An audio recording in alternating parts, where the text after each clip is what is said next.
Hola, ¿cómo están? Buenaventura les saluda nuevamente. Bienvenidos a este espacio Conversando con Manu. Y hoy día vamos a responder una inquietud que surgió a raíz del último video en el cual sostenía que en el verso 27 de Génesis capítulo 1 habla de un dios papá y una diosa, es decir, de una pareja de dioses, y que no habla de la Trinidad. Como siempre les he dicho, lo que tenemos que hacer es sustentar lo que nosotros decimos, es decir, nosotros podemos opinar sobre algo, pero cuando nosotros afirmamos algo tenemos que sustentar lo que hemos dicho.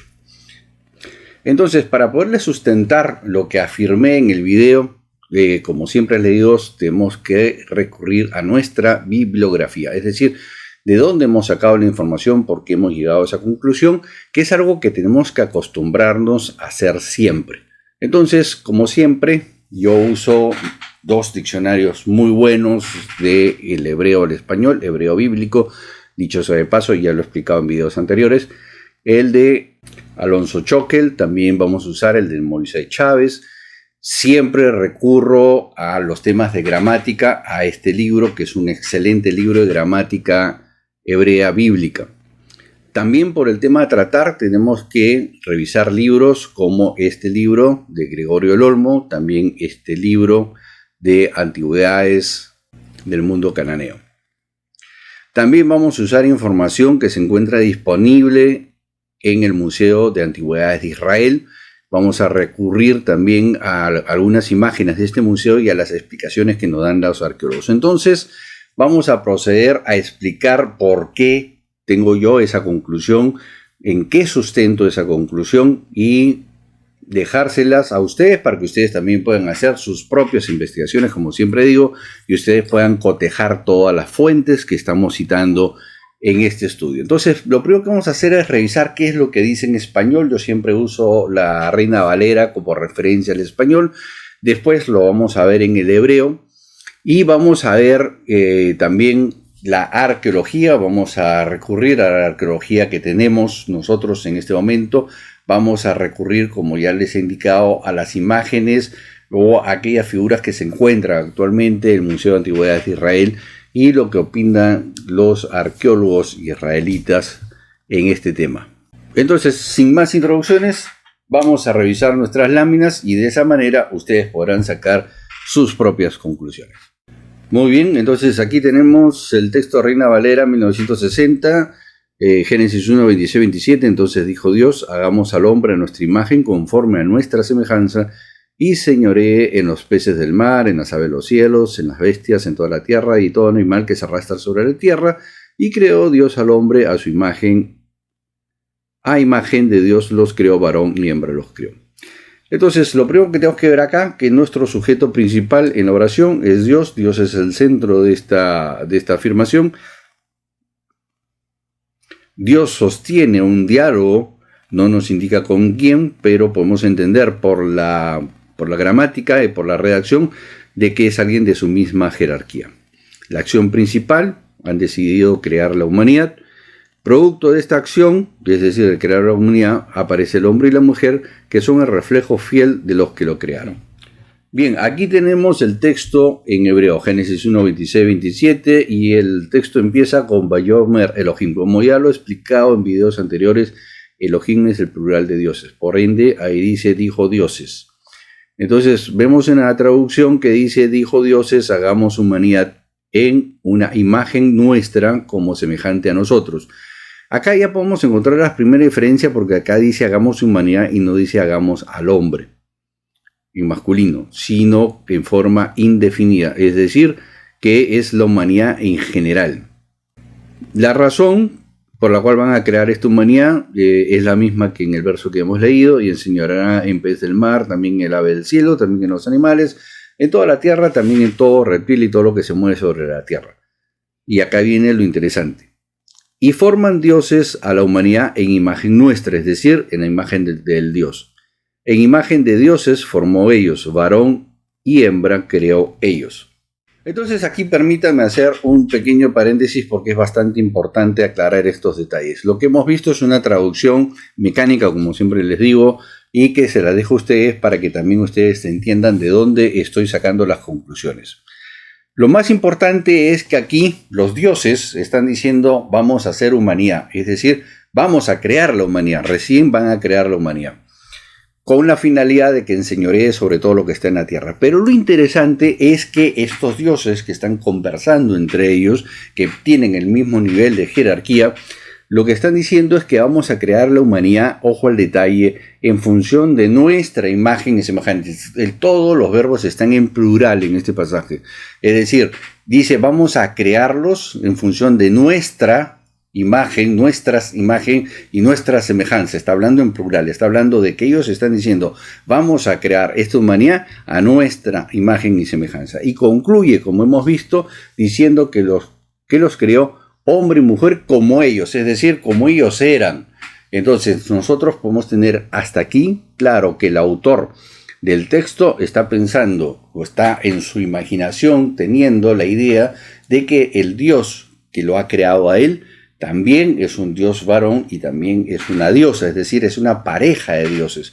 Y por eso él considera de que el ser humano ha sido creado hombre y mujer, porque sus dioses, en su cosmovisión de aquel entonces, él percibía que si él era creación del Dios, sus dioses tenían que ser lo que él podía palpar. Recordemos, y siempre se los digo, tenemos que pensar como aquellos pensaban hace miles de años atrás.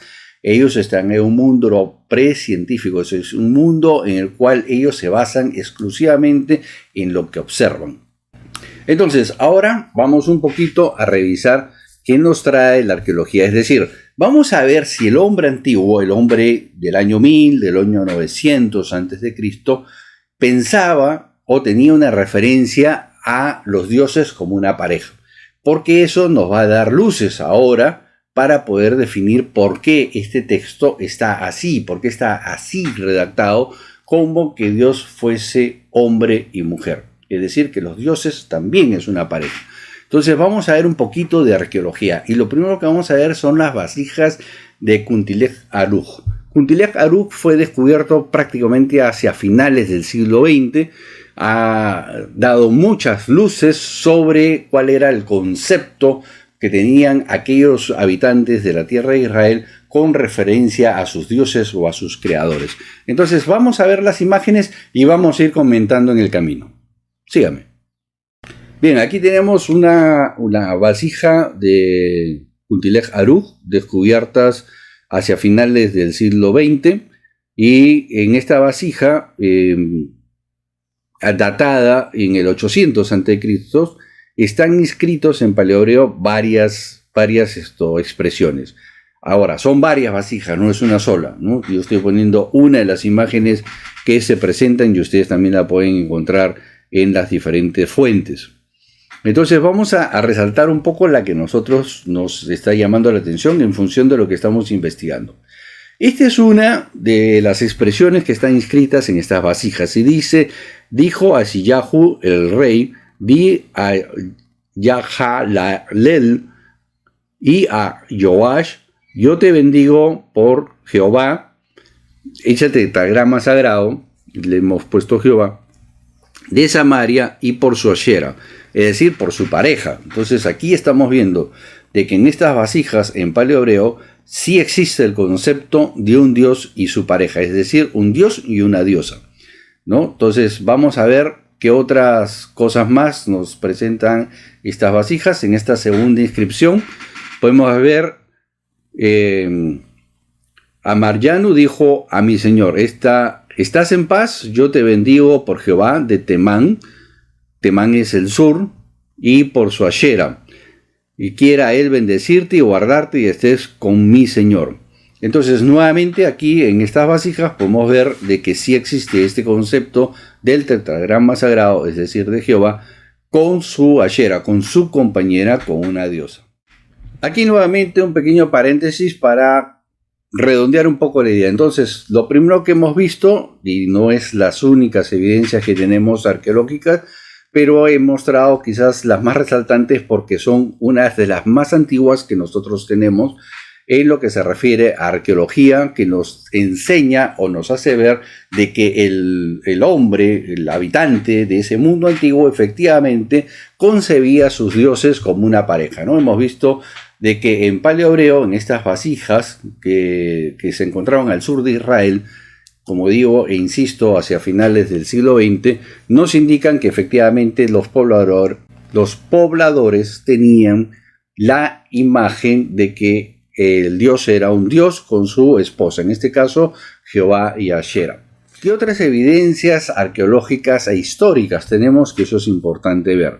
Y vamos a ver ahora sobre el tema de los habitantes judíos que emigraron hacia la ciudad de Elefantina en Egipto a raíz de la caída del Reino del Norte. O sea, una vez que llegaron los asirios y se llevaron cautivo una gran cantidad, un grupo de judíos emigró hacia la zona de Egipto y habitaron lo que se conoce como la ciudad de Elefantina. Entonces, ¿qué pasaba en esta ciudad de Elefantina? Vamos a verlo para tener una idea, si también ya estamos hablando más o menos del año 700 antes de Cristo, ¿no es cierto? Ya hemos visto de que las vasijas de Kuntilech, que estamos en el 800, ahora ya estamos viendo en el año 700, o sea, vamos a continuar viendo si esta era una práctica constante o era una práctica generalizada en este mundo antiguo. Vamos a ver la imagen. Muy bien, aquí la historia de los judíos, de los habitantes de la ciudad de Elefantina en Egipto. En el templo que habían erigido en aquella ciudad, adoraban a Jehová o a Yahvé y a su esposa Ashera. En la práctica, esta práctica perduró hasta la destrucción de este templo alrededor del 450 a.C. En el norte de Israel también existen vestigios de que la adoración a Jehová o Yahvé siempre estuvo acompañada de su esposa Ashera. Nuevamente una pequeña pausa para poder concretar un poquito lo que estamos exponiendo hasta ahorita. Vimos las vasijas de Kuntilech, fechadas aproximadamente en el 850 a.C., que en estas vasijas está plasmada ese concepto de Jehová y Ashera. Ahora, en este templo de Elefantina, que como ya lo he indicado, son aquellos judíos que emigran desde Israel a raíz de este acoso de los asirios, se van a Egipto, toman esta ciudad de Elefantina, donde deciden erigir un templo. Y en este templo nos consta por la historia, por los documentos que tenemos, que la imagen de Jehová está acompañada de la imagen de Asherah, que era su compañera. Y este templo existió, como ya lo hemos visto en la lámina, aproximadamente hasta el año 450 a.C. Entonces ya tenemos un marco aproximado de entre el 800 y el 450 de que un grupo mayoritario de Israel tienen la concepción de que efectivamente sus dioses es un dios varón y una diosa mujer. Entonces estamos viendo que dentro de la cultura, hasta donde estamos investigando en este momento, efectivamente respaldan lo que hemos visto en el texto original en hebreo. Es decir, por eso es que el autor en ese momento expresa lo que estamos viendo. Entonces vamos a ver un poquito también cuáles son los vestigios dentro de las escrituras, es decir, dentro de la Biblia. ¿Qué hay dentro de la Biblia que nos podría dar luces de que esto efectivamente también está filtrado dentro de los relatos bíblicos? Entonces vamos a analizar primero el libro de Jueces, unos capítulos. Hay varios temas, o sea, hay varios versículos y varios capítulos a lo largo de todo el Antiguo Testamento que nos van a indicar esto, pero he tomado algunos como ejemplo que nos pueden dar unas luces de cómo se pensaba o cómo se percibía el mundo en este mundo antiguo. Entonces vamos a la siguiente lámina y vamos a ir revisando y vamos haciendo pausas para que la cosa nos vaya quedando claro. Sígame, por favor.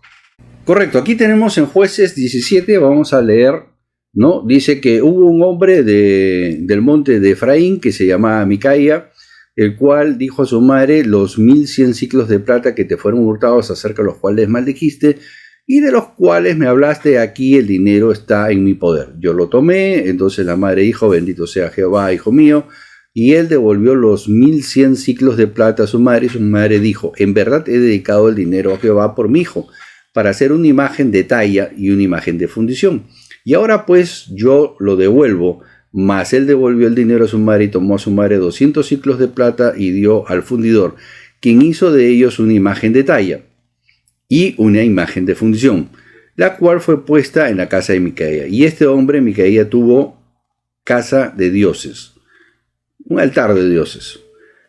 E hizo efod y terafines y consagró a uno de sus hijos para que fuera su sacerdote. En aquellos días no había rey de Israel y cada uno hacía lo que bien le parecía.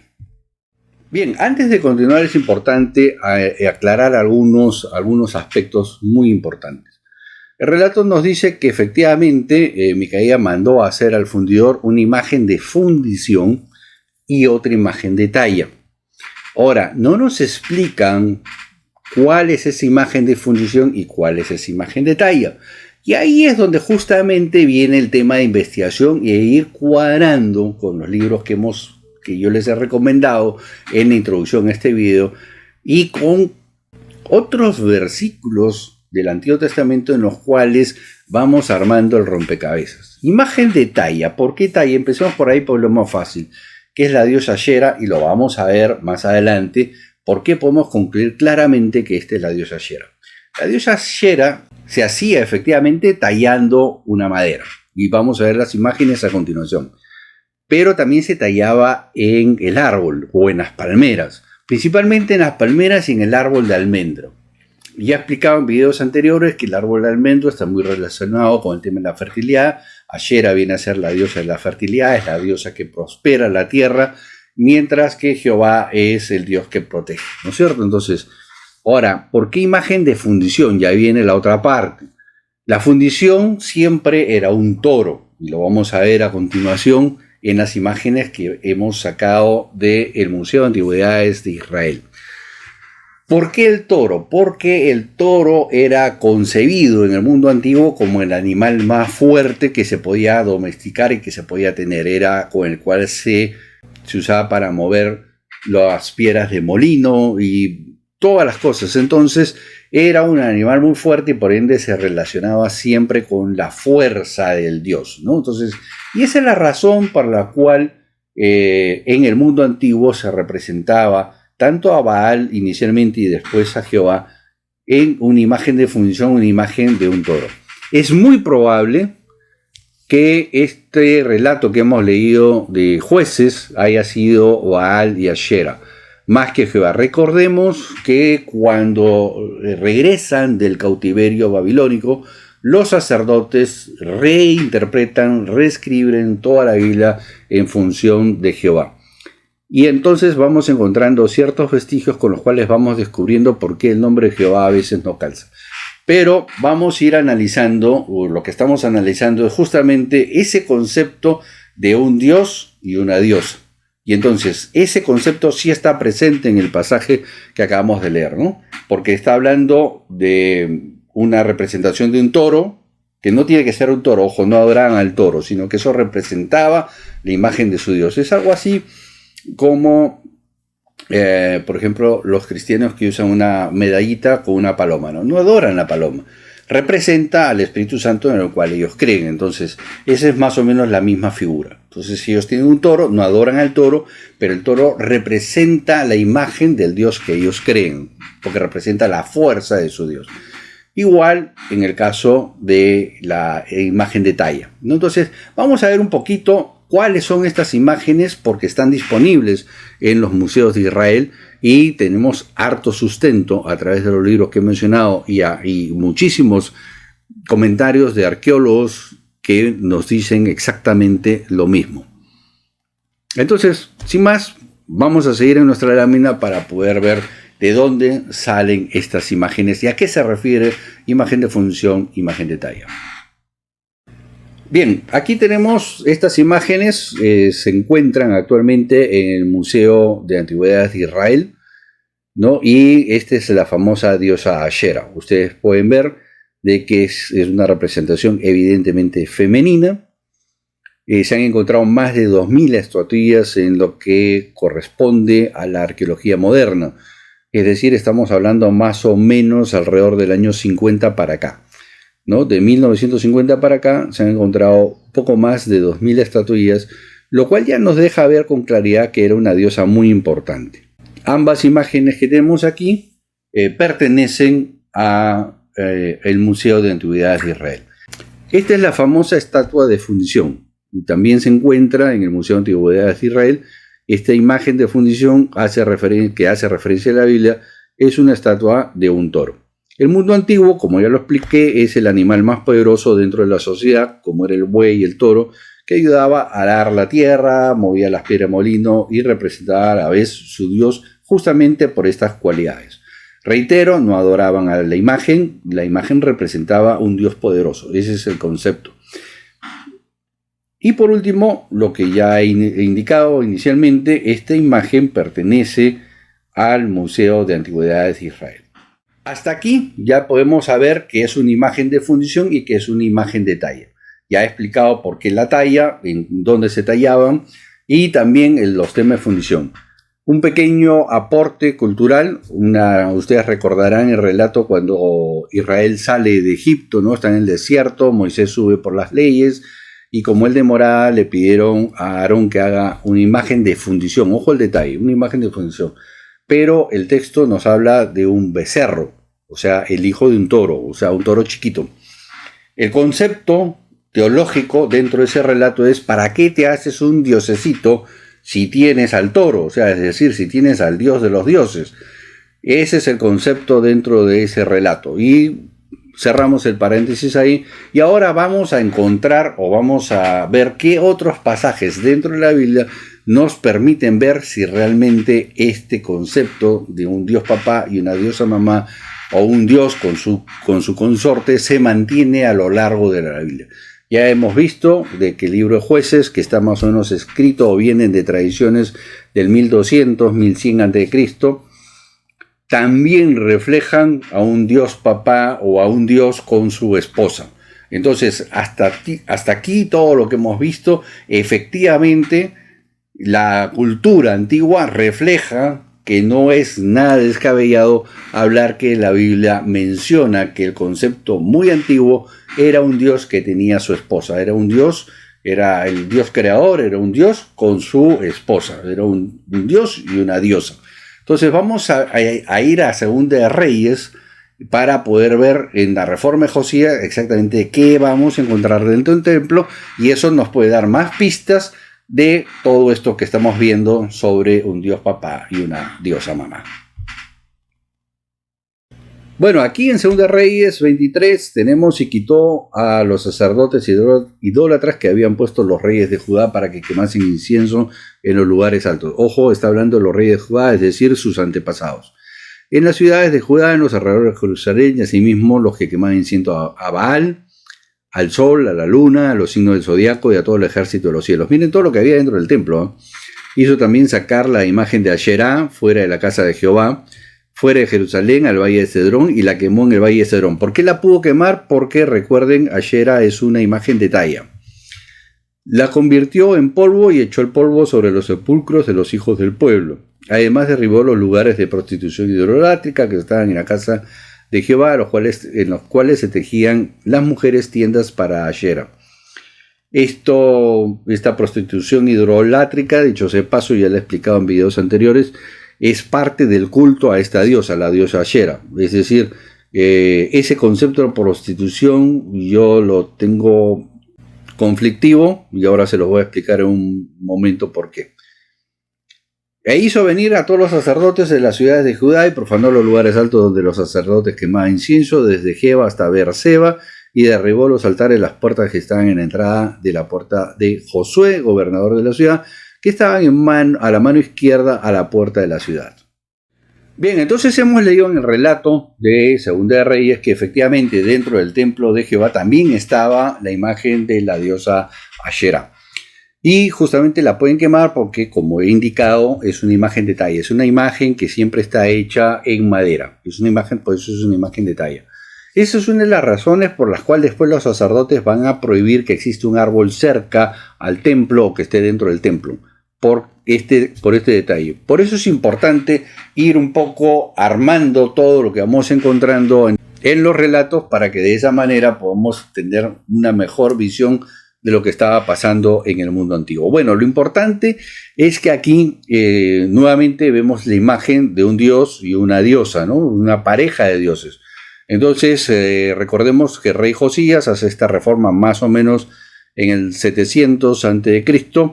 Después que él muere, dicho sea de paso, todo vuelve a foja cero, vuelven a adorar lo mismo, y esto no se va a revertir sino hasta el post-exilio. Recién en el post-exilio se empiezan a corregir todos estos detalles y se empieza a entrar con Esdras y con Nehemías a un monoteísmo, el cual no vamos a tocar en este momento porque lo que estamos analizando es por qué decimos que Génesis 1:27 habla de un Dios papá y una diosa mamá o una pareja de dioses, de acuerdo al relato, y estamos buscando cuáles son los vestigios que nos llevan a estas conclusiones. ¿Correcto? Ahora, el tema de la prostitución sagrada, como lo dije, yo lo tengo medio conflictuado porque en el mundo antiguo ese concepto no existía. Es decir, ¿en qué consiste o consistía parte de este rito a la diosa Shera? Y era justamente el tema de que entraban 6 parejas de sacerdotes, 7 varones con 7 damas, y una pareja de ellos, solo una, mantenía relaciones sexuales frente a la diosa, mientras que las otras 6 parejas danzaban, cantaban y le daban loores a la diosa. Esto ya lo explicaba en otros videos anteriores. Y por eso es que el traductor usa este concepto de prostitución, pero el idioma original, el idioma hebreo, usa la palabra kedeshim, y kedeshim es consagrados, es decir, los consagrados. ¿Pero consagrados a quién? Obviamente estamos hablando de los consagrados a Shera, es decir, que eran los sacerdotes de la diosa. Ahora, ¿por qué no debería ser una prostitución sagrada? Porque en aquel entonces, ojo, no estamos validando que estuviera bien o estuviera mal, solamente estamos tratando de entender por qué. ¿Por qué se considera de que esto estaba bien? Porque en ese mundo antiguo, hace 3000 años atrás, ¿no? 3500 años atrás, hacer eso era lo correcto, eran los consagrados, eran los sacerdotes de la diosa. Entonces era un puesto honorífico. Frente a la sociedad ellos no estaban haciendo nada malo, al revés, estaban dedicando su vida al culto a la diosa en la cual ellos creían. ¿Ok? Eso para redondear ese tema, porque yo nunca lo traduzco como prostitución sagrada, porque ese concepto es un concepto totalmente distorsionado en función del siglo XXI, porque claro, hoy por hoy en el siglo XXI sería considerado una prostitución, pero en el mundo antiguo no. Entonces, nosotros cuando hacemos la investigación, lo más importante es que nosotros no debemos emitir juicios de valor en función de lo que ellos hacían en el mundo antiguo, en función de lo que ellos creían. Entonces, para terminar, vamos a ver un par de imágenes más, y con eso creo que vamos a tener un panorama muy claro de por qué Génesis 1, 26, 27 habla de una pareja de dioses, es decir, un dios varón y una diosa mujer. Muy bien, en esta presente imagen, Tel Arad, del antiguo Arad, ciudad que se encontró en ruinas y que se sitúa a unos 8 kilómetros de la ciudad de Israel de Arad, de la actual ciudad de Arad en Israel, en el desierto del Negev, al oeste del Mar Muerto y rodeada por montañas, Arad Bekem. En las excavaciones del yacimiento se ha hallado una colección de 2000 ostracas. Ostracas son pedazos de cerámicos con inscripciones hechas en tablillas de barro cocido, que abarcan un periodo histórico desde fechas desconocidas, o sea, fechas muy antiguas, posiblemente alrededor del año 2000, no lo sabemos porque no han sido datadas con exactitud, pero sí sabemos que termina esta ventana en el año 607 a.C., coincidiendo con el periodo bíblico de la época de los jueces de Israel hasta la invasión babilónica de Judá. Bien, este es un templo antiguo. Ahora, quiero que observen estas 2 piedras del fondo. La piedra de la izquierda es más alta que la piedra de la derecha. Ahora, en la parte delantera de estas 2 piedras, ustedes pueden ver 2 altares, uno a la izquierda y uno a la derecha. El de la izquierda, ustedes también pueden ver que es más alto que el altar que se encuentra a la derecha. Esto es porque el de la izquierda pertenece al dios varón y el de la derecha pertenece a la diosa. Entonces, en la imagen que acabamos de ver sobre este templo en Arad, sabemos que esta ciudad desde el 600 simplemente no se volvió a habitar. En el posexilio no se volvió a habitar, y eso nos muestra o nos deja un vestigio arqueológico muy interesante, porque nos presenta justamente una figura de cuáles eran las creencias y la forma de comportarse de este mundo antiguo del 600 a.C. hacia atrás, es decir, hacia un tiempo indeterminado, porque no se ha logrado datar con exactitud si estamos hablando del 1800 o el 2000 o el 2200 a.C. Lo que sí sabemos es de que esta ciudad sí existió desde tiempos muy tempranos y se dejó de habitar en el 600. Eso es algo que lo tenemos clarísimo y que está ampliamente documentado, y que este templo representa justamente a un dios varón y a una diosa mujer. Entonces, hemos podido ver de que el texto en Génesis 1:27, de acuerdo a lo que hemos encontrado en arqueología, de acuerdo a lo que hemos encontrado en la historia, de acuerdo a lo que hemos encontrado como indicios dentro de la misma Biblia. Hemos ido paseando por algunos pasajes, hay otros más, pero si no tendríamos que hacer un estudio de quizás un par de horas o más para poder revisar todos los pasajes. Pero está clarísimo de que sí hay suficientes indicios de que en la antigüedad el concepto que tenía ampliamente el pueblo de Israel era de que Dios era un dios varón acompañado de su consorte, que era la diosa Asherá.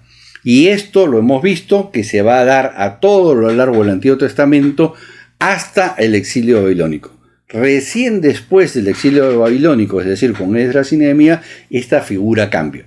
Pero hasta ese punto vamos a encontrar siempre a la diosa del cielo, o Asherá, acompañando a Jehová o al dios varón. Entonces, para concluir, como resumen, podemos ver que efectivamente hemos sustentado muy ampliamente por qué afirmo de que el concepto de Génesis 26 y 27, habla efectivamente, el autor habla en forma efectiva sobre un dios varón y una diosa mujer.